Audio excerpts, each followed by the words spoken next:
sekitar 10 cm.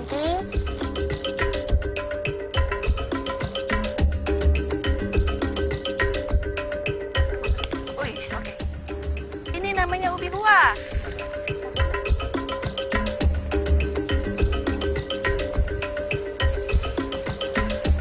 Pas lapar, pas ada ubi, mantap.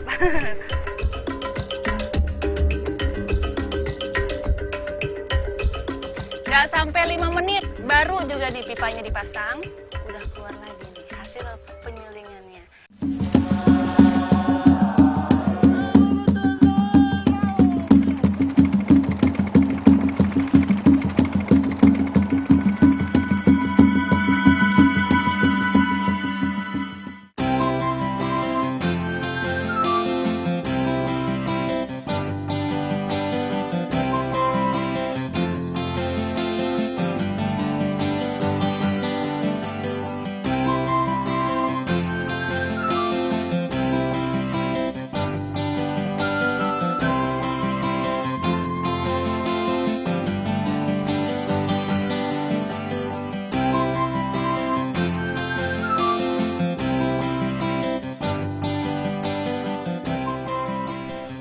Pulau Palue berada di Laut Flores yang tepatnya ada di sebelah utara kota Maumere.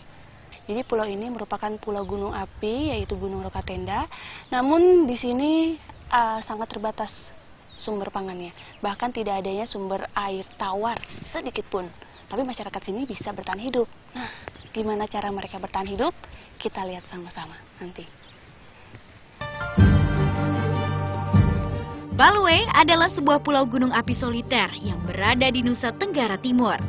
Berada sekitar 35 mil dari Maumere, pulau ini dapat dicapai dengan kapal motor selama 6 jam. Tercatat, Gunung Rokatenda pernah mengalami 4 kali peningkatan aktivitas sejak tahun 1928. Di tahun yang sama, pada 4 Agustus, terjadi letusan hebat diiringi tsunami. Kesulitan mendapatkan air tawar tidak menyurutkan warga untuk bertahan di pulau berkontur perbukitan ini. Bahkan, jumlah penduduk terus bertambah hingga mencapai 6.300 jiwa. Selain sulit mendapatkan air, kondisi tanah yang didominasi batu dan karang, serta kemiringan tanah yang berkisar antara 60 hingga 85 derajat, menyulitkan masyarakat untuk menanam tanaman produksi.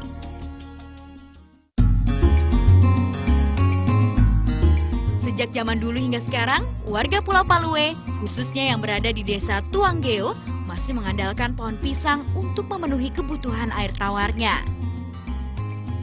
Ini kita sedang korek-korek batang pisang. Karena di sini, pulau ini merupakan pulau gunung api yang tidak ada sumber air tawar sama sekali. Dan salah satu caranya adalah dengan memanfaatkan batang pisang. Nanti diambil airnya, Mama ya, dikumpulkan. Itu yang dipakai untuk minum. Setiap hari, warga mencari air tawar dari bonggol pisang. Hanya dengan memasang sebilah bambu sepanjang 3 hingga 4 meter sebagai penyalur air dari batang pisang untuk mengalirkan tetes demi tetes airnya.